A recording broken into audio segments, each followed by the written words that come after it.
방송에서 제공하는 투자 정보는 투자 판단에 대한 조언입니다. 방송에서 제공하는 주식의 가치, 가격 상승 및 가격 하락에 대해서는 방송사에서 보장하지 않습니다.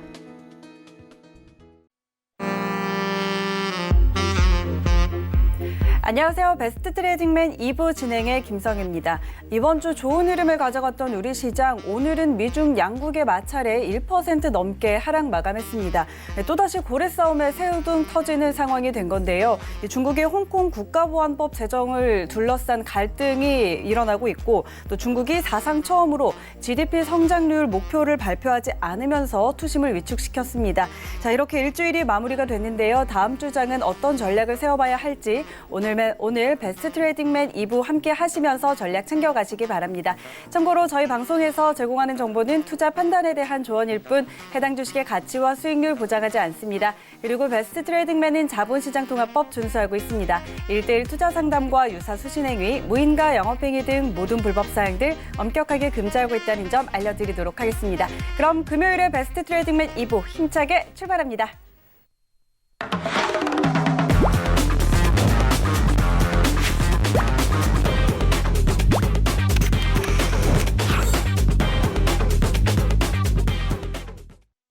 네, 이 시간 함께할 이지환 전문가 모셨습니다. 안녕하세요. 안녕하세요.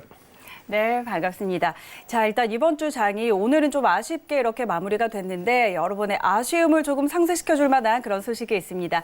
자, 이번 주 주말 내일이죠. 내일 이지환 전문가께서 무료 온라인 강연회를 준비해 주셨다고 하는데요. 어떤 내용으로 준비해 주셨을까요? 네, 시장이 상당히 복잡하고 어렵게 좀 가고 있습니다. 전형적인 변곡 혹은 변동성이 확대되기 전의 모습인데, 시장이 오를지 내릴지, 만약에 이제 오른 다음에 어느 섹터에 우리가 집중해야 될지, 하반기에 과연 우리가 어디에 집중하면서 주식 투자를 해야 될지 궁금하신 분들은 내일 샘플트 홈페이지에 오시면은 충분히 이 궁금증에 대한 답을 좀 찾으실 수가 있습니다.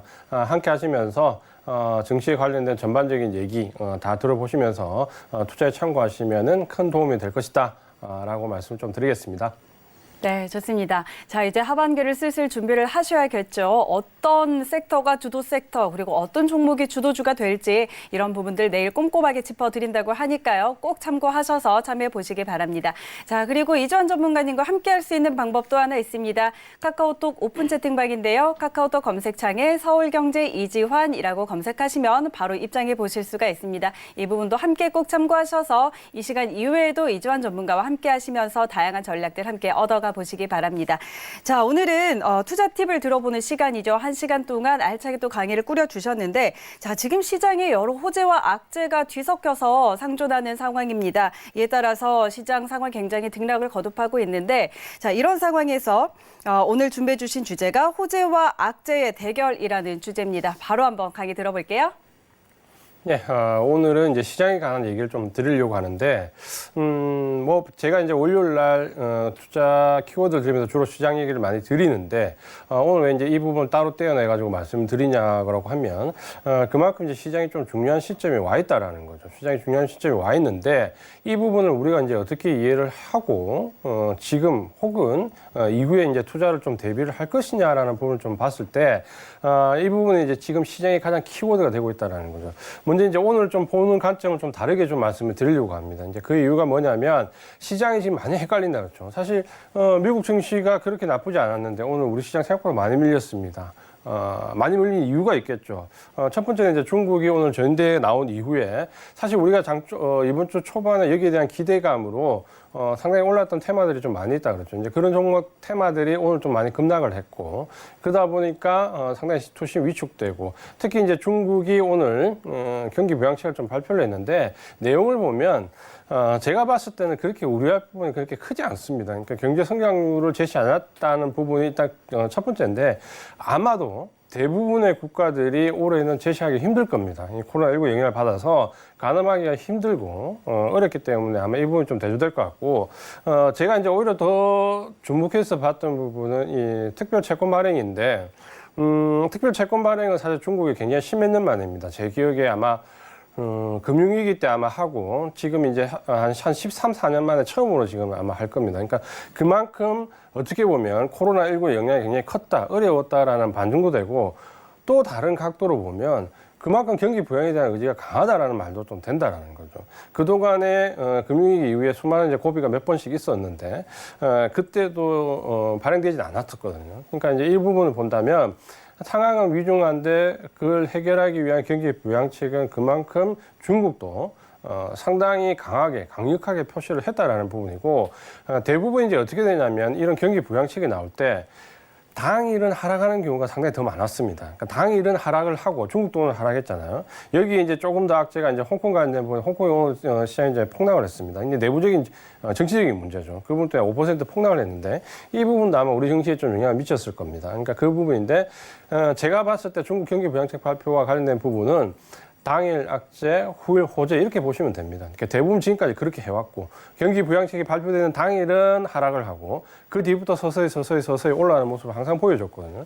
그런 점에서 한번 해석을 할 수 있고 또 한 가지는 우리가 오늘 2000선에서 어제 우리 시장이 어떻게 보면 급락위에 어제 오늘 2000선에 처음으로 닿았습니다. 아마도 2000선에서 약속된 외국인의 매도 물량이 있었던 것 같습니다. 그러니까 2000선 정도까지 기대하고 매수했던 단기 펀드 물량들이 차익 매물을 좀 내놓았다 이렇게 좀 보시면 될 것 같고 그 이유는 이제 전방위적으로 보면 골고루 섹터에서 지금 IT 섹터 연관되어 있는 부분에서 지금 차익 매물이 나왔거든요. 그러면 이 부분은 아마도 2000선에 닿았을 때 나오는 차익 매물이다라고 좀 이해를 해야 됩니다. 그러면 오늘 금요일과 다음 주 초 혹은 다음 주 초까지 안 갈 수도 있어요. 그 정도의 이제 조정권이다라고 좀 보신다면 너무 지금 민감하게 반응할 필요는 없고 우리는 시장을 객관적으로 보지도 않고 낙관적으로 비관적으로 보지도 않는데 그냥 있는 현상에서만 파악을 하면 된다는 거죠. 근데 이제 오늘 말씀드릴 주제가 바로 여기에 있습니다. 그렇다면 시장은 지금 현재 상황에서 우리가 어떻게 지금 파악을 할 거냐라고 할 때 오늘의 각도는 이제 요 각도를 한번 보자라는 거죠. 뭐냐면 결국 이제 증시에는 호재와 악재의 대결이잖아요.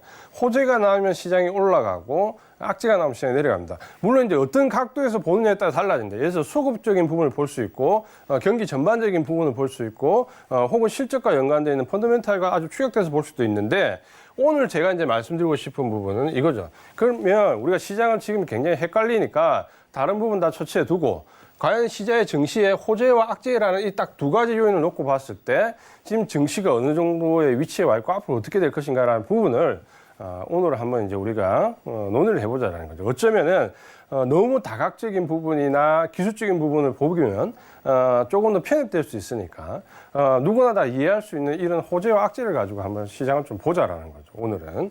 그러면 우리가 다 알고 계신 것처럼 호재는 당연히 호재가 나오면 상승의 원동력입니다. 맞습니까? 요거 이제 기본적인 부분이고 악재가 나오면 당연히 하락의 원동에 대해서 시장은 좀 내려가는 거죠. 그러면 우리가 좀 쉽게 시장을 좀 파악하려고 하면 어떻게 됩니까? 결국 이 호재와 악재와의 싸움이잖아요.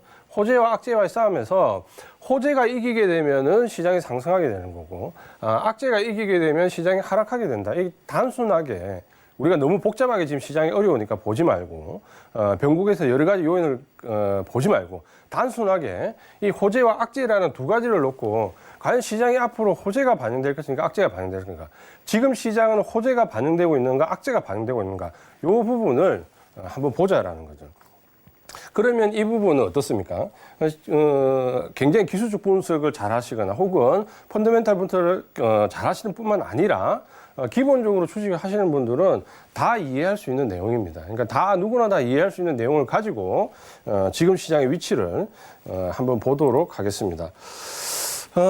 예를 든다면 이런 거죠. 호재와 악재가 반영되면 굉장히 쉽잖아요. 누구나 다 할 수 있는 호재가 나오면 시장이 상승하고 악재가 나오면 내려가는데 왜 이게 지금 어렵냐라는 거예요. 시장을 판별하기가. 지금 여기가 지금 코로나19 급락 이후에 반등이 다 온 위치인가? 앞으로 더 가기 전에 지금 움츠리고 있는 위치인가? 아니면 내려가기 위해서 이제 준비하고 있는 위치인가? 헷갈리잖아요.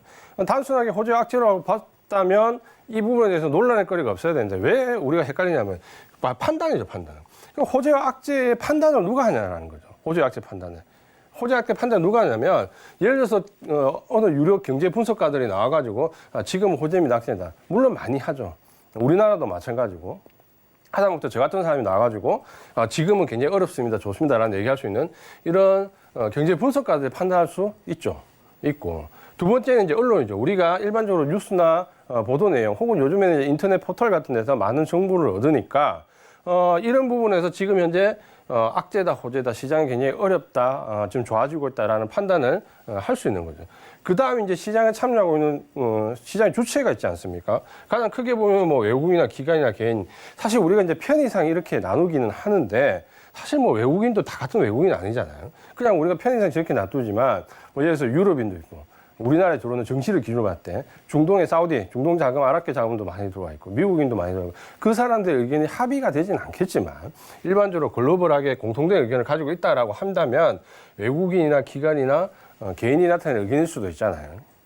근데 저는 이제 좀 이런 부분을 많이 봤을 때 뭐냐면 이 코로나19가 워낙 사상 초유의 사건이다 보니까 사실 우리 개인들도 굉장히 큰 폭의 돈을 잃었지만 큰 손실을 냈지만 사실 저는 이번에 외국인도 당하는 모습을 상당히 많이 봤습니다.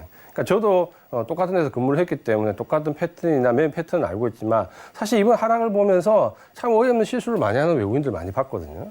외국계 회사들을. 그런 거 보면서 이 부분은 우리 개인만 당한 것도 아니고 워낙 이 처음 겪는 일이다 보니까 외국인들도 상당히 당황을 많이 했구나라는 생각을 많이 했거든요. 그러면 이 시장 참여자들이 판단할 건가? 이 부분들이 다 맞죠. 근데 다양하게 이런 경제 분석가나 언론이나 시장 참여자들이 분석을 하는데 어때요? 그 사람들이 하는 말, 언론이 하는 말이 다 맞습니까? 항상 누구나 그렇게 될 거라고 생각하면 그렇게 되지 않잖아요. 그러니까 분석은 이렇게 다양한 의견들이 나오는데 결론은 뭡니까? 결론은 누가 판단하기보다는 시장이 자연스럽게 움직이는 방향이 그냥 맞는 방향이라는 거죠. 악재가 나왔을 때, 호재가 나왔을 때 시장이 반응하는 게 정답이라는 거죠. 어떻게 반응하느냐는 미리 예측을 해도 사실 알기 어려운 거죠. 아무리 이런 부분, 이런 사람, 이런 언론, 이런 시장의 주체들이 이해를 하고 설명을 하고 해석을 한다고 해도 결론은 어때요? 반응입니다. 시장의 반응. 시장이 아무리 호재가 나와도 악재로 반응하면 그건 악재인 거예요. 시장이 아무리 악재가 나와도 호재로 반응하면 호재잖아요. 그래서 우리가 항상 틀리잖아요. 예측만 맞다라고 한다면 사실 우리가 개인 투자가들이 어떤 이상한 생각을 하는 건 아니잖아요. 코로나19 영향이 들어와가지고 시장이 어려움을 하는 거고 이 부분이 극복이 돼서 경제가 재개되면 시장이 올라가는 거잖아요. 가장 이분법적으로 보면. 맞습니까? 그게 가장 단순한 논리인데 우리는 거기에 이런 많은 요소들을 넣다 보니까 자꾸 생각이 이제 어려워진다는 거죠. 모든 결론은 여기에 있는데 시장이 어떻게 반응하냐에 달려 있는데 그 부분을 우리가 정확히 알 수 없다는 거예요. 없기 때문에 여기에 의존하는데 실제로 아무리 의존을 해도 결국 답은 여기서 가지고 있다는 거예요. 그리고 그 답은 어느 정도 맞출 때도 있지만 어느 정도 틀릴 때도 있고 절대적인 예측보다는 어떠한 상황이 왔을 때 우리가 어떻게 하겠다라는 부분이 더 중요한 거잖아요. 그러니까 오기 전에 이게 내려갈까 이게 올라갈까 아무리 고민을 해도 어떻습니까? 결국은 내려갈 때 내가 어떻게 하고 올라갈 때 어떻게 하겠다는 문제지 미리 그 부분을 알고 있다고 해서 사실 우리가 투자할 수도 없는 거잖아요. 그런 도박을 할 수도 없는 거잖아요.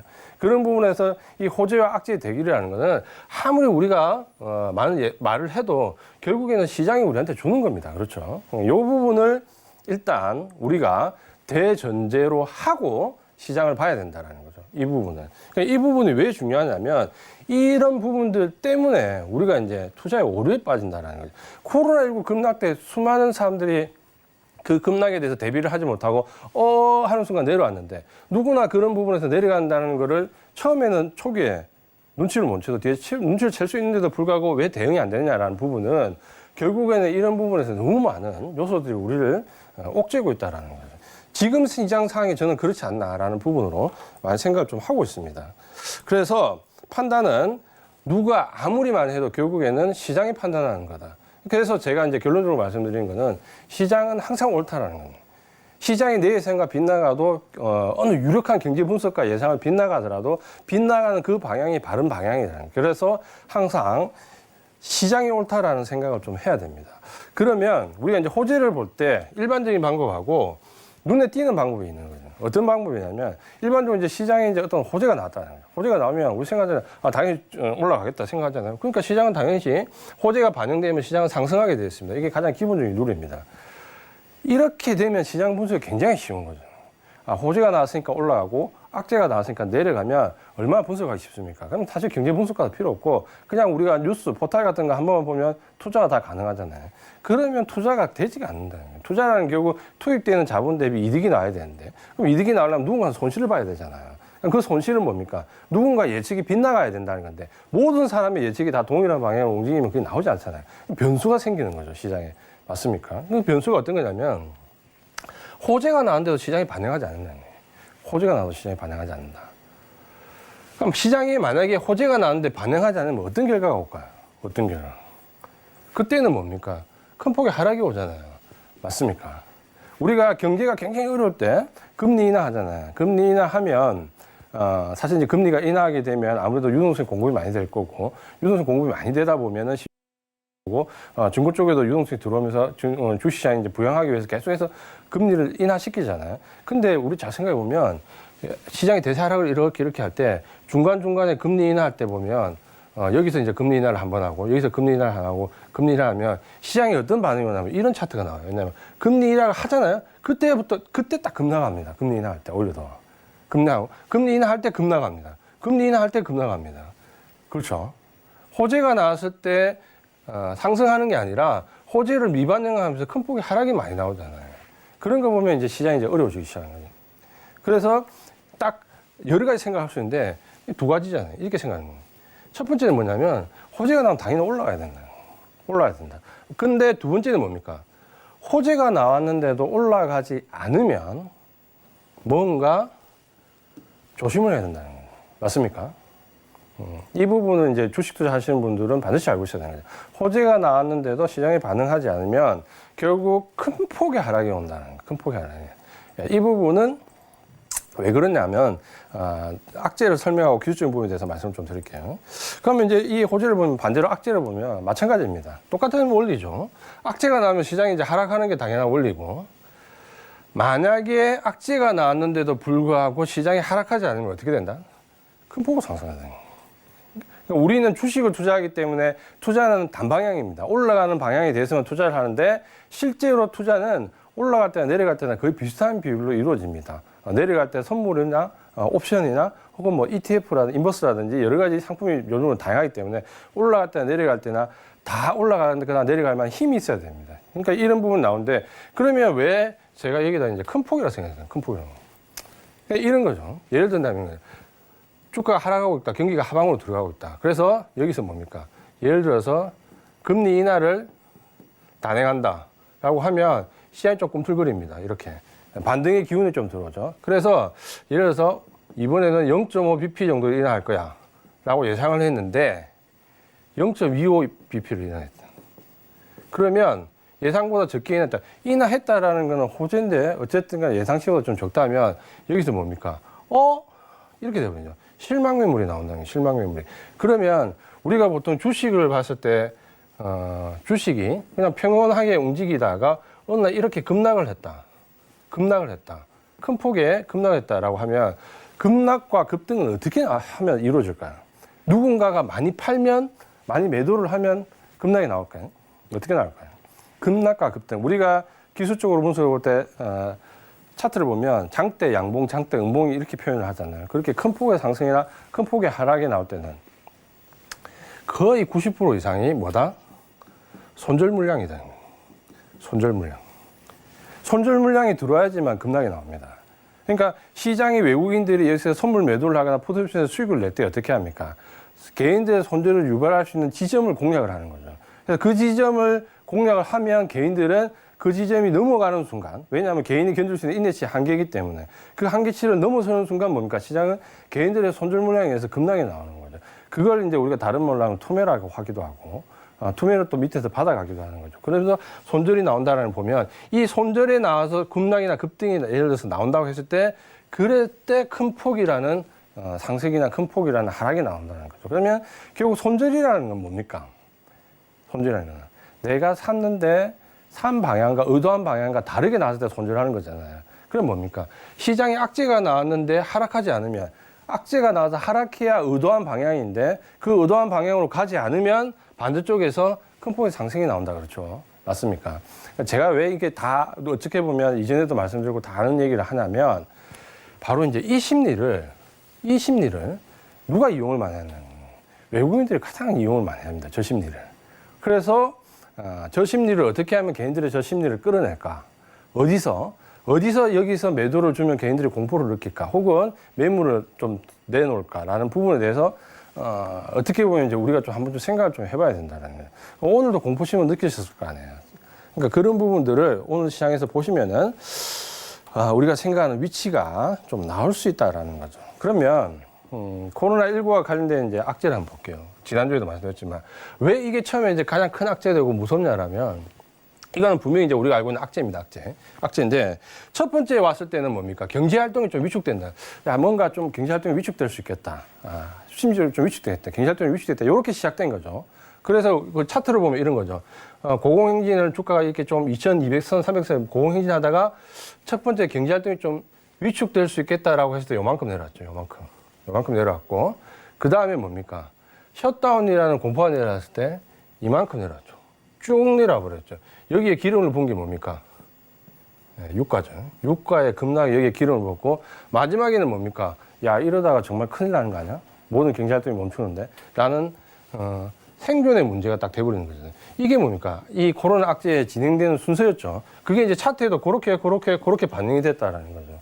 우리가 차트의 흐름을 보면. 그래서 경제 활동이 위축되고 이 부분이 위축되는 정도가 아니라 셧다운 공포가 나왔어요. 특히 이제 여기에 기름을 부은 게 유가의 하락과 함께 뭡니까? 자동차 공장들.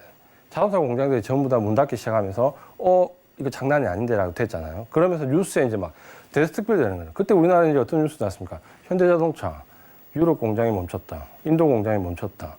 미국 공장이 멈췄다. 이 뉴스들이 이제 폭발하면서 셧다운 공포가 오는 거죠. 그러다 보니까 그 다음 단계가 뭡니까? 야, 이거 이러다가 우리가 먹고 살 수 있겠어? 이런 상황이 계속된다면 나는 문제가 지금 들어온 거잖아요. 맞습니까? 이게 이제 우리가 보면 코로나19가 이제 반영되는 악재 정도인데 결국 이제 이것 때문에 우리 증시가 2200대에서 뭡니까? 1400대까지 떨어진 거잖아요. 그러면 이제 악재가 이제 정확하게 시장에 반영이 됐다 그렇죠. 그러면 여기는 어떤 논란이 거리가 없습니다. 맞습니까? 악재가 정확히 반영이 됐기 때문에 시장이 급락을 했고 증시가 급락을 했죠. 2200대에서 1400대까지. 그러면 이건 악재가 정확하게 시장에 반영이 됐고 누구나 수긍할 수 있는 악재다 그렇죠. 요렇게 좀 이해를 좀 하셔야 되고 그러면 이제 악재가 이제 반영이 됐는데 그 다음에 이제 우리가 2차 공포가 있었습니다. 2차 공포가 뭐냐면 2차 공포는 이런 거죠. 자, 그래서 시장이 이제 반등을 주고 내려왔는데 2200대에서 지금 1400대 정도까지 내려왔다가 이게 반등이 1500, 1600, 1700, 어느덧 1800까지 왔다는 거예요.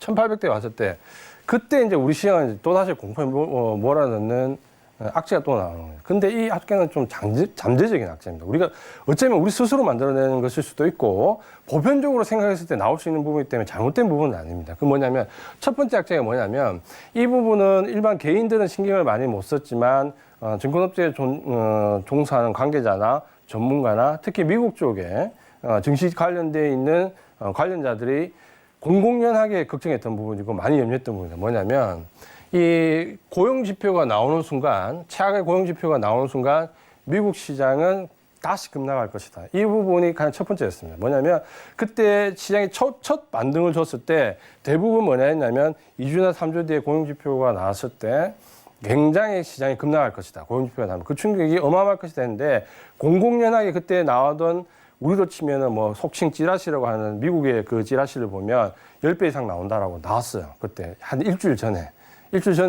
다음 주에 10배 이상 나온다라는 얘기가 공공연하게 나왔습니다. 근데 실제 10배 이상 나왔습니다. 그래서 그때 신규 실시간 청구 수가 600만 건을 넘었었죠. 초창기에 처음에. 그러면서 금융위기 때 비해도 10배가 넘는 수치가 나오네. 실제로 그렇게 나왔다라는 거죠. 그리고 그 다음 주부터 계속 사상 최고치를 경신하면서 나왔습니다. 근데 그때 주가는 어떻게 움직였나요? 주가는. 그때 우리나라 주가가 한 1,500이었는데 이게 딱 나왔는데 그날 올랐어요. 그 다음 주에 더 나왔는데 또 올랐어요. 또 나왔는데 올랐어요. 이제 한 1,800 정도 들어오니까 어떤 생각이 드냐면 야, 이거 나오면 그날 주가 올라. 이런 이제 표현이 좀 나와버린 거예요. 그러니까 이게 나왔을 때 그 전까지 나올 때 그 공포심이라는 거는 개인들은 모르겠지만 관련된 전문가들 사이에서는 죽었다라는 생각을 하고 있는데 왜 이런 수치가 나온다는 건 상상도 할 수 없는 수치거든요. 그러다 결국 누적으로 얼마까지 갔습니까? 2천만 건이 넘어가는 수치가 나오는데 시장은 뭡니까? 태연하게 올랐다라는 거예요. 악재가 반영이 되지 않았습니다. 악재가. 그러면 이때가 우리나라 증시가 1,400에서 1,500 정도 올랐을 때인데 아마 저하고 오랫동안 같이 계신 분들이 이때 제 반응을 좀 기억을 하실 겁니다. 뭐냐면 악재가 반영이 되지 않으면 시장이 심상치 않다. 그래서 1,400에서 반등 주고 내려갈 때 고려했던 상품이 ETF 인버스를 고려했는데 이거를 완전히 적게 된 계기가 이것 때문이었죠. 그래서 제가 시장이 하락할 때 만약에 시장에서 반등을 주지 못하면 ETF 인버스로 대응을 해서 수익을 내겠다라는 계획을 세웠는데 이걸 접었던 결정적인 이유가 이것 때문이죠. 가장 큰 악재에 반응하지 않는다. 그러면 시장은 내려가지 않는다라는 거죠. 그래서 저기서 내가 감히 1,400, 1,500에서 주식은 못 사지만 일단 내려가는 쪽에 베팅을 하지 않는다라는 거죠. 기억하실 겁니다. 그래서 저 부분이 가장 큰 악재가 좀 반영이 됐고, 자, 요렇게 해가지고 이제 시장이 1,400에서 1,500, 1,600 올라왔다는 거죠. 맞습니까? 그러니까 1,600, 1,700 정도 올랐는데 1,800이 되니까 이제 또 공포가 왔습니다. 뭐냐면 1,800 들어오니까 이제 한 5월달, 4월 말 이제 5월 초 이렇게 이제 4월 말 5월 초 이렇게 딱 접어들 때죠. 요 정도 딱 접어들 때 그때 나온 공포는 뭐냐면 이제 이겁니다. 자, 그때 고용지표 나올 때 안 내려갔지. 자, 이제 1분기 실적 나온다. 1분기 실적 나오면 사상 최악의 실적이 나와가지고 그때는 시장이 또다시 급락해. 이중 바닥을 형성할 수 있냐 없나 정도까지 시장은 다시 내려간다. 1,800에서. 라는 얘기가 이제 또 주종을 이뤘죠. 그래서 그 관련된 얘기가 자, 실적이 나온다. 사상 최악의 실적이 나왔다. 이 사상 최악의 실적이 역대 최고 최악을 기록할 것이다. 그러면서 경기 후퇴에 대한 부분이 나올 것이다. 그러면서 시장이 폭락할 것이다. 또 이제 두 번째 시나리오잖아요. 근데 지금 이제 실적 시즌이 다 끝나갑니다. 그럼 우리 이때가 1,800인데 1,800대 이제 들어왔을 때인데 지금 우리나라 지수 그때가 어디에 있습니까? 실적 시즌이 지금 이제 거의 끝났잖아요. 끝나가는 마무리 시점인데 2,000으로 왔다 갔다 하고 있습니다. 그렇죠? 원래 1,800에서 예상대로라면 실적 발표와 동시에 시즌에 들어가면서 1,400대를 가 있어야 되는데 지금 우리 지수가 1,400대입니까? 2,000선에서 왔다 갔다 하고 있습니까? 어디에 있습니까? 객관적으로. 그렇잖아요. 그러면 지금 현재 이 부분이 반영이 됐습니까? 반영이 안 됐습니까? 반영이 안 됐죠. 사상 최악의 실적이 나올 때 우리는 1,400 갈 거라고 예상을 했는데 시장은 지금 2,000을 두고 왔다 갔다 하고 있잖아요. 자, 그러면 일단 이 사상 최악의 실적이 나올 때 첫 번째 뭡니까? 여행이나 항공이나 자동차처럼 셧다운돼서 거의 반토막이 나는 섹터들이 다 죽었어야 되는데 지금 이 종목들 주가가 지금 어디에 와 있습니까? 전체 내려갔던 실적의 절반 이상을 회복한 상태였잖아요. 그 직전 저점 깨고 내려가는 게 아니라. 그렇죠. 그 다음에 이제 이 부분과 함께 맞물리면서 뭡니까? 유가 폭락에 대한 효증이 되는데 지금 유가의 범위가 어디에 와 있습니까? 지금 10불까지 해서 마이너스까지 내려갔다가 지금 벌써 30% 중간대가 올라섰잖아요. 자, 그러면 우리가 한번 생각을 해봐야 됩니다. 뭐냐면 지금 나올 수 있는 최고 공포가 나왔다라는 거죠. 고용지표가 금융위기 때 10배가 넘는 수치가 나오는 그 시점과 실적 시즌에 들어와가지고 시장이 완전히 급락할 것이라는 이 두 번째 공포가 왔는데 시장은 어디에 있나요? 근데 우리는 아직도 공포심을 느끼고 있다 그러죠. 많이 느끼고 있다 그러죠. 시장은 좀 객관적으로 봐요. 앞전에 제가 말씀드렸던 뭡니까? 차트 카트에서 뭐냐면 악재가 나왔는데 반응하지 않으면 시장은 어떻게 된다? 그 말이죠. 그러면 지금 이제 우리 시장의 위치가 지금 어느 정도에 와 있겠어요? 일단 이 부분을 좀 생각을 좀 해보자라는 거고, 그 다음 부분을 좀 보시면은, 이제 악재만 있는 건 아니죠. 호재가 있습니다. 호재였죠. 그래서 가장 큰 호재는 뭡니까? 경제 재개입니다. 경제 재개. 그 경제 재개라는 부분은 셧다운에서 이제 공포에서 해방되는 거죠. 셧다운 공포에서 해방되는 거. 오늘 어제죠. 트럼프 대통령이 얘기했잖아요. 코로나19 팬데믹이 다시 오더라도 나는 이제 더 이상 경제 봉쇄 정책을 하지 않겠다. 라고 얘기를 했죠. 현실적인 부분이 있습니다. 그러니까 그걸 우리나라 같은 사람들이 좀 관점에서 좀 보면 저 부분이 과연 현실적일까라고 비난을 할 수 있잖아요. 근데 이제 거기에는 또 그럴 만한 이유가 있는 거죠. 그래서 이 경제적인 보는데 미국 시장에 굉장히 위태위태하다가 급등을 줬던 그 발단이 있으니까 백신과 관련된 부분이 나왔다 그렇죠.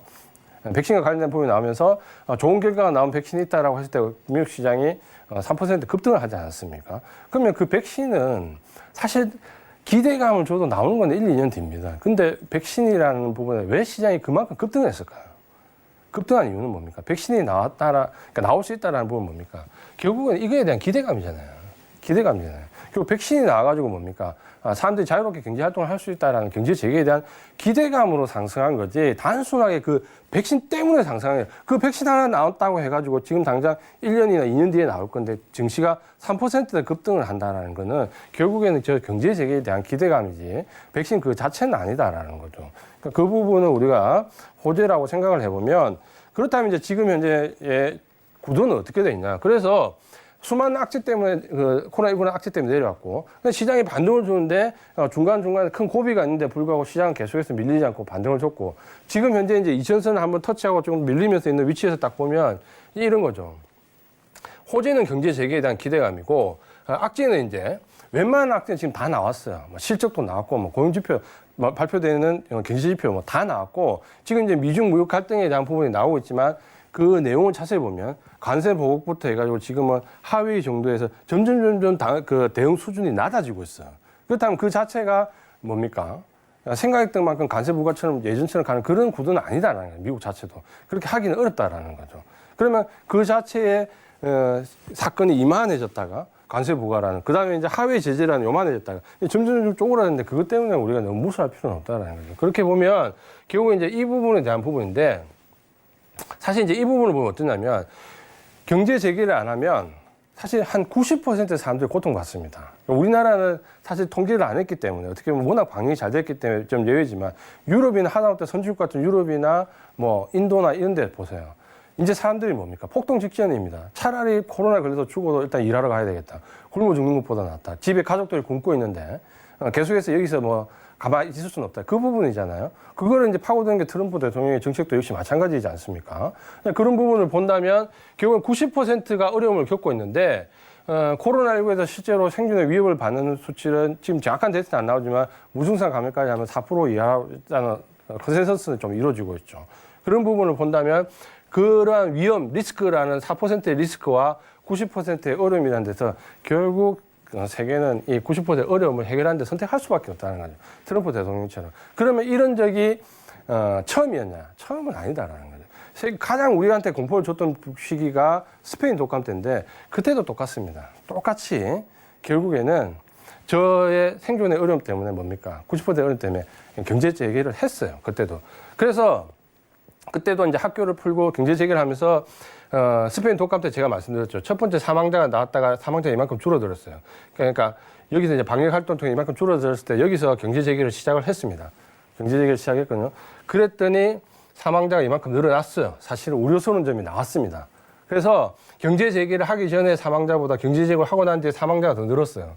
그래서 스페인 독감 때 보면 그때 사망자 그래프가 이렇게 나왔습니다. 그러니까 결국에는 사망자가 더 는 건 맞아요. 아마 요 구간에 들어갈 때 우리가 공포심을 가장 느끼지 않을까라고 했는데 죄송합니다. 그러면 이때 그러면 우리 증시는 어떻게 반응했을까요? 증시는 실제로 스페인 독감 때 사망자 수가 이렇게 됐는데 경제 재개를 하면서 여기 이제 촉발된 게 바로 학교. 애들이 학교 가기 시작하면서 감염자가 폭발적으로 늘어나서 첫 번째 팬데믹 수준을 넘어서 버렸어요. 사망자가. 이때 어느 정도 수준이냐면 우리나라가 그때 아마 일제시대 때인데 그 공식 사망자가 14만 명입니다. 그 당시 우리나라만. 전 세계적으로 2천만 명이 넘고 했는데 증시는 이렇게 됐습니다. 증시는. 사망자는 이렇게 됐는데 증시는 이렇게 됐죠. 물론 이제 1차 대전 이후에 굉장히 호황기에 접어들었다는 부분도 있고 또 한 가지는 뭘 것 같아요. 사망자는 늘어나는데 여기서 한번 전 세계가 경제 봉쇄를 하면서 방역에 대한 경험이 있잖아요.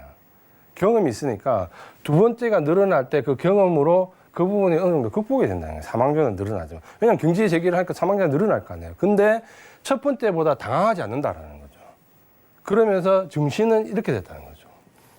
그러면 지금 현재 우리가 과거 사례를 봤을 때 그렇다면 이 경제 재개가 진행돼서 지금 현재 이 부분에 대한 공포심이 우리를 굉장히 억제고 있다는 거죠. 그런데 뭡니까?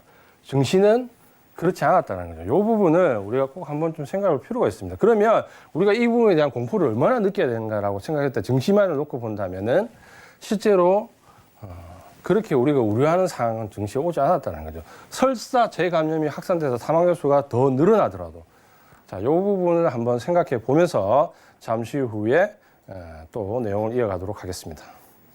네, 좋습니다. 자, 지금 증시의 호재와 악재가 우리 시장에 미치는 영향들 그리고 이런 부분들에 대한 대응 한번 이야기 들어보고 있는데요. 자, 저희는 뉴욕 3대 지수 개장 상황 확인해 드리도록 하겠습니다. 오늘은 3대 지수 모두 하락 출발한 상황입니다. 그런데 아직 낙폭은 그렇게 크지 않습니다. 0.05% 안팎의 약보 합권에서 움직이고 있고요. 자, 다들 아시다시피 오늘 중국 전인대에서 경제 성장률 목표치를 제시를 하지 않았습니다. 그러면서 이 경기 회복에 대한 전망이 그렇게 밝지는 않다라고 해석이 되고 있는 상황이고요. 또 홍콩을 둘러싼 미국과 중국의 갈등도 격화가 되고 있는 상황이죠. 자, 이런 상황에서 이제 미증시는 다음 주 월요일 메모리얼 데이로 휴장을 합니다. 이 휴장 앞두고 지금 그렇게 큰 움직임은 아직 나타나고 있지 않은 것으로 보입니다. 이렇게 3대 지수 개장 상황 전해드리도록 하고요. 저희는 다시 이지환 전문가의 강의로 넘어가 보도록 하겠습니다.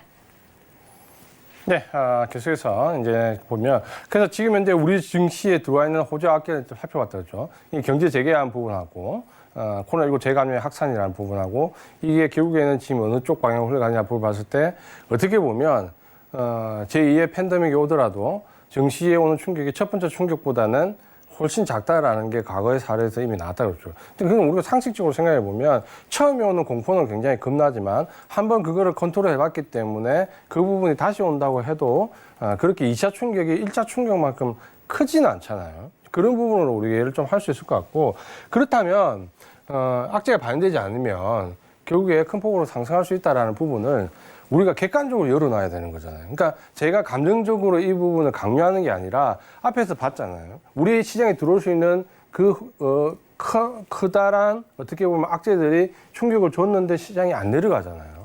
그리고 이미 그 충격이 왔을 때 우리가 불과 4월 달에 3월 달에 예상했을 때는 그 충격이 왔을 때 분명히 다시 시장이 1,400대 위협하고 있을 거라고 했는데 지금 시장은 지금 2,000선을 왔다 갔다 하잖아요. 그럼 일단은 악재 쪽에서 입장에서 보면 예측이 다 빗나갔다 그렇죠.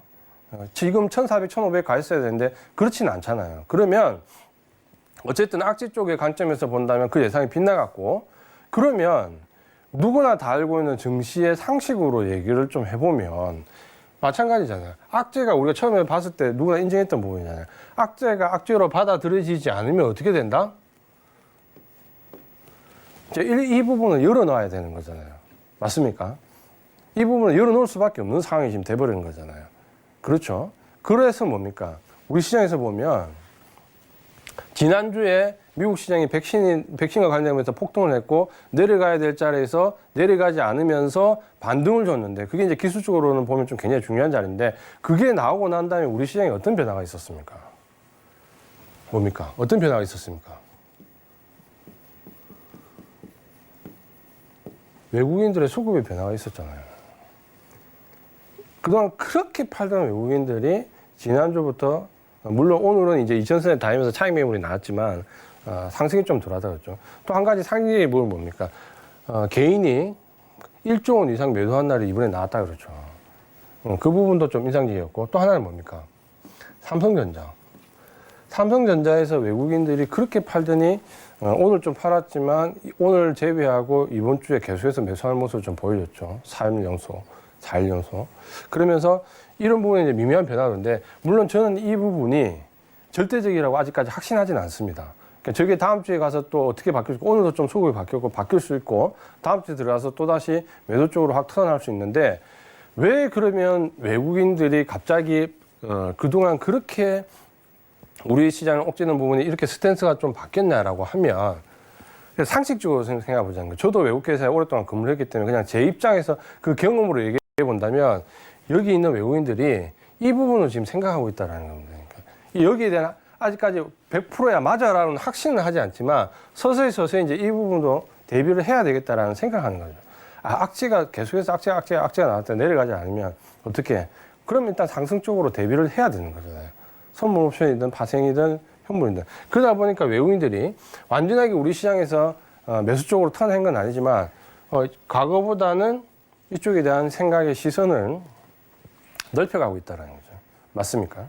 그 부분이 지금 현재 시장의 딱 객관적인 딱 위치입니다. 뭐냐면 완전하게 그 부분에 대해서 확정을 짓지는 않았지만 이 부분에 대해서 상당 부분 연결을 하고 있다는 거죠. 그 부분이 좀 눈에 띄는 부분이고, 또 또 한 가지를 보면 이제 이 부분이죠. 제가 지난 시간에도 말씀을 좀 드렸지만 우리 증시가 좀 강한 부분에 대해서 그러니까 지난주에 미국 시장이 어려울 때도 사실 우리 증시 안 내려갔잖아요. 그러면서 미국 시장이 반등을 줄 때 또 같이 반등을 하고 있고 단순하게 옵션 만기의 영향이라고 보기에는 우리 시장이 훨씬 강했다 그렇죠. 그러면 그 부분을 봤을 때 이제 이 부분은 좀 한번 이 부분은 좀 인상적인 부분이 있어요. 뭐냐면 지금 각국이 굉장히 어려우니까 어쨌든 경제 재개를 하게 되면 경기 부양책을 내야 되잖아요. 제가 방송 계속 얘기했지만 경기 부양책이 예전에 어떻습니까? 건설업종 이런데 뭐 증권, 금속업종 이쪽을 피투로 해가지고 그 뒤에 따라가는 철강, 화학, 기계, 철강, 기계 이쪽으로 굉장히 포커스를 맞춰가지고 경기 부양책이 많이 나왔잖아요. 물론 이번에도 조금 중국간에서 주가 폭이 좀 뛰긴 했지만 나왔는데 첫 번째 이제 중국이 제일 먼저 경기 부양책이 그러니까 코로나19에 대한 극복을 하고 경기 부양책을 냈을 때 뭡니까? 중국이 했던 얘기가 5G였죠. 우리나라가 제일 처음 했던 얘기가 뭡니까? 5G였고 여기서 그 다음에 나왔던 얘기가 언택트입니다. 언택트고 미국이 처음에 경기 부양책과 관련돼서 나왔던 부분이 뭡니까? 역시 IT이고 5G였습니다. 그럼 공통적인 부분, 한국, 중국, 미국이 공통되게 경기 부양책으로 나온 게 뭡니까? IT입니다. 예전에 IT를 가지고 경기 부양을 한다는 생각 한 적이 없죠. 경기 부양이라는 건 뭡니까? 건설하고 도로 닦고 댐 짓고 기간 산업하고 주로 이제 이런 기간 산업이나 건설과 관련된 부분. 그래서 딸려 들어가는 철강이나 기계나 이런 쪽으로 지금 나왔잖아요. 근데 지금 이번에 공통적으로 전부 다 얘기하는 게 다 IT입니다. 그러면 IT에 대한 경기 부양책을 내면 어떻게 되나요? IT의 가장 강국이 누굽니까? 지금 현재 냉정하게 시장에서 우리나라잖아요. 여러 가지 부분을 판단해 본다면. 그러니까 IT에 대한 경기 부양책이 나오면 나올수록 뭡니까? 우리나라 증시는 좀 강할 수밖에 없는 거잖아요. 예를 들어서 저게 뭐 다른 섹터 중심으로 나왔다면 우리나라가 상대적으로 좀 다를 건데 그렇게 따지면 우리나라가 좀 강할 수 있는 거죠. 여기에 그다음에 코로나19에 대한 대처 능력이 계속 좋았다 나오잖아요. 심지어 지난주에는 중국에서 우리나라하고 시진핑 주석이 뭐라고 했습니까? 한국과 중국이 가장 코로나19에 대한 대처 능력이 뛰어난 나라다. 중국이 그러잖아요. 그 말을 듣는 순간 저는 시진핑 주석이 우리나라 조만간 오겠구나라는 생각은 좀 들었어요. 근데 어쨌든 간에 미국에서 뭐 유럽뿐만 아니라 지난주에는 이제 중국도 그 얘기를 하잖아요. 한국과 중국. 그러니까 꼭 중국을 세트로 넣잖아요. 자기들은. 한국과 중국 이렇게 중국과 한국 이렇게 넣잖아요. 그러면 뭡니까? 어쨌든 이 부분은 글로벌하게 인정한 부분이니까 요 두 번에 가고 또 한 가지 제가 이제 기술적으로 더 말씀드리면 글로벌 정치는 앞서거나 뒤서거나해도 거의 비슷하거든요. 근데 우리나라는 사실 미국 지수가 저만큼 올라갔다가 지금 변동성 좀 겪고 있는데 우리나라 좀 억울하잖아요. 뭐냐. 사실 우리나라 증시가 오른 게 없어요. 몇 년 동안. 거의 어떻게 보면 한 10년 동안. 박스권 움직임이었지. 박스권 살짝 위로 올라갔다 지금 급락해 버렸잖아요. 그럼 뭡니까? 오른 게 없기 때문에 올라갈 수 있는 여지는 좀 더 많아요. 기술적으로 봐도. 그러니까 그런 부분들 때문에 뭡니까? 우리나라 증시가 예를 들어서 뭐 코로나 사태가 더 큰 사태가 와가지고 지금 전 세계 글로벌 폭락했다. 그러면 어쩔 수 없는 거잖아요. 그럼 우리나라도 어쩔 수 없는 건데 그렇게 가는 상황이 아니라면 만약에 전 세계 증시에서 어느 나라 주식을 살래라고 물어본다면 저는 올해는 당연히 단연코 저는 대한민국이라고 봅니다. 어느 나라 증시를 살래라고 물으면 만약에 제2차 팬데믹이 와가지고 증시가 폭락해서 경기 구태론들이라 물었다. 그럼 어느 나라 증시를 사도 안 되는 거잖아요. 그런 경우를 제외하면 만약에 어느 나라 증시에 있는 주식을 살려면 저는 당연히 대한민국입니다. 근데 아까 보셨죠? 2차 팬데믹이 왔을 때 시장이 어떻게 됐다? 급락했다 안 했다? 스페인 독감 때 2천만 명이 죽었고 우리나라에서만 14만 명이 죽었습니다. 그런 사태가 와도 증시는 1차 폭락 이후에 그 저점을 깨고 내려가지 않고 올라왔다는 거예요. 그러면 우리가 과거의 사례들을 하나씩 악재가 반영되는 순서를 보면 우리가 지금 너무 겁을 먹을 필요 있는 단계가 맞을까? 만약에 이제 시장이 무너진다면 그때는 바로 빼면 되는 거잖아요. 다 같이. 왜냐하면 그때는 너무나 명확한 징후가 오거든요. 글로벌 증시가 완전히 더 이상 안 돼, 3, 4년은 안 돼라고 하면 우리나라 증시만 그런 게 아니라 지금 상황은 모든 나라 증시가 그렇기 때문에 누가 봐도 명확한 시그널이 오기 때문에 그때는 바로 빼면 됩니다. 근데 그런 명확한 시그널이 오기 전까지 만약에 계속해서 우리나라 증시가 어떤 다른 이유로 그런 공격성을 받을 때 개인들이 매물을 계속해서 내놓는 상황이 반복적으로 나온다면 이건 뭐가 되겠습니까? 우리가 생각한 방향하고는 다른 방향으로 간다는 거죠. 또 한 가지 제가 이제 우려하는 부분이 뭐냐면 이 부분은 아직까지 언론에 잘 안 나옵니다. 뭐냐면 8월 위기설입니다. 8월 위기설. 5월 위기설은 지금 이제 지나갔잖아요. 8월 위기설인데 저 부분이 뭐냐면 어쩌면은 이제 이 부분도 계속해서 이제 개인들한테 계속해서 아마 각인을 시킬 겁니다. 언제부터 6월 달 정도 되면 제 생각에 계속해서 이 공포를 또 각인시키는데 지금 보면 우리가 고용 지표부터 해서 실적 시즌부터 해서 제2 팬데믹 중국 갈등에서 이제 마지막 이제 고비가 뭐냐면 이겁니다. 제가 봤을 때 악재로 들어오시는 거. 8월 위기설인데 8월 위기설은 어떻게 나왔을까요? 어떻게 나왔다? 3월 달에 공매도가 금지됐으니까 6개월이면 언제입니까? 공매도 금지가 끝나는 기간이 9월 달이다 그렇죠. 그럼 공매도가 금지되는 기간이 끝나는 게 9월 달이니까 그 앞에 9월 달부터 공매도가 다시 시작되니 8월 달에 미리 겁을 먹고 주식을 내놓을 것이다. 이 말이죠. 그게 8월 위기설입니다. 그 말은 이제 거꾸로 얘기하면 뭡니까? 8월 달 전에 주식을 내놓으라는 거잖아요. 맞습니까? 9월 달에 공매도가 이제 다시 재개가 되니까. 계속 이제 또 다른 이제 악재가 나옵니다. 8월 위기설. 그러면 지금 앞에서부터 계속 고용지표부터 실적 시즌부터 1,400부터 계속해서 그런 이제 악재에 대한 위기설이 나오는데 지수는, 우리나라 지수는 1,400에서 1,600, 1,600에서 1,800, 지금 이제 2,000선 왔다 갔다 하는데 그럼 여기서 이제 우리 보고 계속해서 이제 어떻게 하라는 거예요. 그러니까 결국에는 시장을 어느 정도 객관적으로 본다면 좀 다르게 볼 시각이 분명히 있을 거고 지금 호재와 악재에 의해서 시장에 계속해서 반영되는 부분을 본다면 좀 달라질 수 있다는 거예요. 근데 제가 이제 이 부분에서 왜 강조드리냐면 그렇게 따지면 개인들이 계속 주식을 샀잖아요. 개인들이 계속 주식을 샀으니 그렇다면 여기서 악재가 반영되지 않고 올라가면 이익이 아니냐는 거 맞죠? 이익이죠. 그러면 이제 동학개미운동이 조롱거리가 아니고 승리하는 거잖아요. 근데 그렇게 되겠냐라는 거죠. 왜? 지금 딱 요 시점이 뭐냐면 개인들로 치면 샀던 매수 단가에 딱 걸려 있습니다. 뭐냐면 코로나19에서 급락했던 시장에서 지금 개인들이 계속해서 주기를 사서 지금 반등을 줘서 요 2,000선에 딱 몰릴 때 삼성전자가 5만 원에서 왔다 갔다 하는 그 기준으로 보면 개인들의 지금 매수 단가가 4만 9천 몇백 원, 5만 원 딱 요 시점이거든요. 그러면 여기서 팔면 뭐냐면 그냥 본전에 파는 거예요. 그동안 몇 조 원을 끌고 가면서 어려운 기간을 다 거쳐가지고 뭐다? 본전에 파는 거죠. 본전에 팔고 나면 시장이 이제 급등할 수 있는 거죠. 그러니까 이런 구도로 지금 현재 시장에 조금 몰리는 기운들이 있다라는 거죠. 외국인들 수급이 이제 매수 쪽으로 바뀌면. 그래서 제가 이제 오늘 우리 시장의 객관적 위치가 무조건 좋다, 2,400 간다, 500 간다 이런 부분이 아닙니다. 그냥 시장을 좀 냉정하게 보자라는 거죠. 지금 시점이 악재와 호재가 반영되는 중에서 어디에 지금 시장의 위치에 있냐라는 부분을 본다면 악재가 계속해서 시장에 반영되지 않는 구간에 들어와 있다라는 거죠. 그러니까 요거는 우리가 좀 냉정하게 볼 필요가 있고 만약에 그 악재가 반영이 돼서 시장의 글로벌 증시가 전부 폭락하게 되면 그때는 우리가 그냥 물러서면 됩니다. 발을 빼면 됩니다. 간단하죠. 우리는 기관이나 외국인이랑 다르잖아요. 팔고 싶던 일들 팔 수 있잖아요. 그럼 그런 부분에서 판단해서 나올 수 있는데 그런 부분이 명확하게 판단되기 전에 악재가 반영되지 않는 시장에서 미리 겁먹고 나오거나 시장에 진입하지 못하면 증시에서 뭡니까?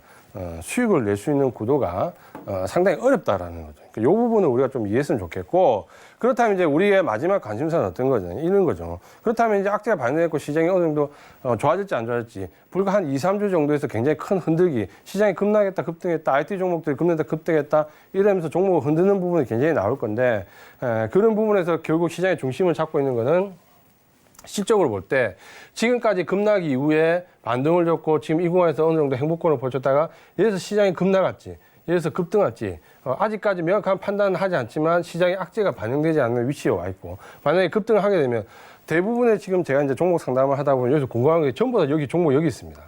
올라갈까요, 내려갈까요? 저한테 굉장히 많이 물어보시잖아요. 앞으로 어떻게 될까, 종목 상담을 하면. 그러면 여기에 대한 답은 모른다는데 한 가지 명확한 답변이 있습니다. 뭐냐면 1, 2분기 지금 이제 2분기 끝났죠. 다 끝나가잖아요. 이제 조금 있으면 이제 막바지로 넘어가는데 그런 부분을 봤을 때 3분기, 4분기의 실적이 1, 2분기를 상쇄하면서 큰 폭으로 넘어갈 수 있는 종목들은 이렇게 갈 것이고, 안도렐리에 의해서 이까지 올라왔지만 3, 4분기 실적도 고만고만하면 그냥 여기 있을 거 아니에요.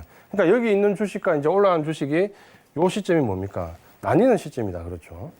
그렇게 보면 지금까지는 어떤 걸 사도 올라오지만 여기서부터는 아무거나 사면 올라가지 않는다는 거죠. 그러니까 옥석 가리기를 잘 해야 될 시점이고, 그 옥석 가리기를 잘 할 때 뭡니까? IT 섹터에서 제가 항상 강조하는 그 주력 섹터들과 바이오 시밀러와 연관되어 있는 바이오 종목. 자, 이런 부분은 뭡니까? 요게 기대가 된다 그랬죠. 3, 4분기 실적이. 그렇기 때문에 지금 현재 요 위치에 같이 있어도 이렇게 갈 종목이라고 생각할 수 있는 거죠.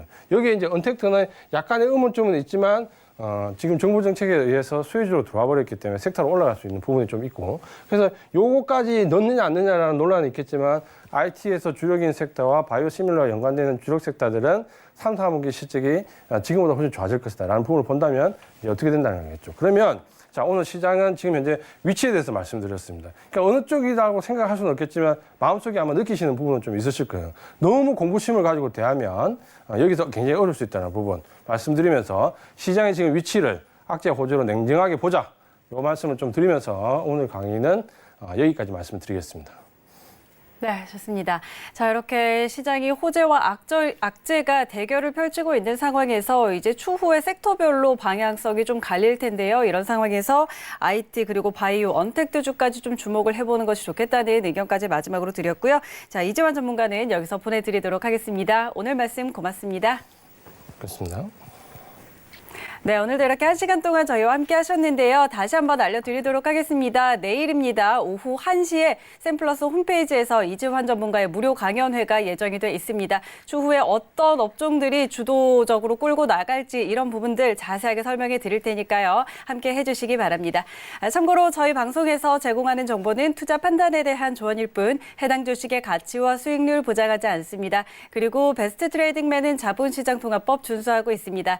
1:1 투자 상담과 유사 수신행위, 무인가 영업행위 등 모든 불법 사항들 엄격하게 금지하고 있다는 점 다시 한번 알려드리도록 하겠습니다. 편안한 주말 보내시고요. 저희는 다음 주에 돌아오도록 하겠습니다. 고맙습니다.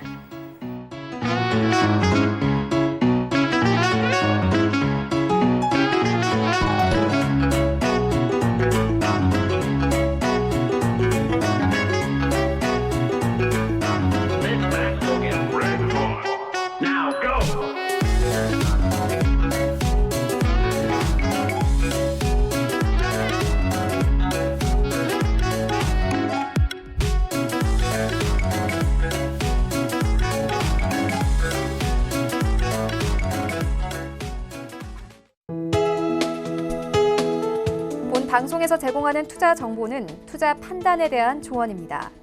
방송에서 제공하는 주식의 가치, 가격 상승 및 가격 하락에 대해서는 방송사에서 보장하지 않습니다.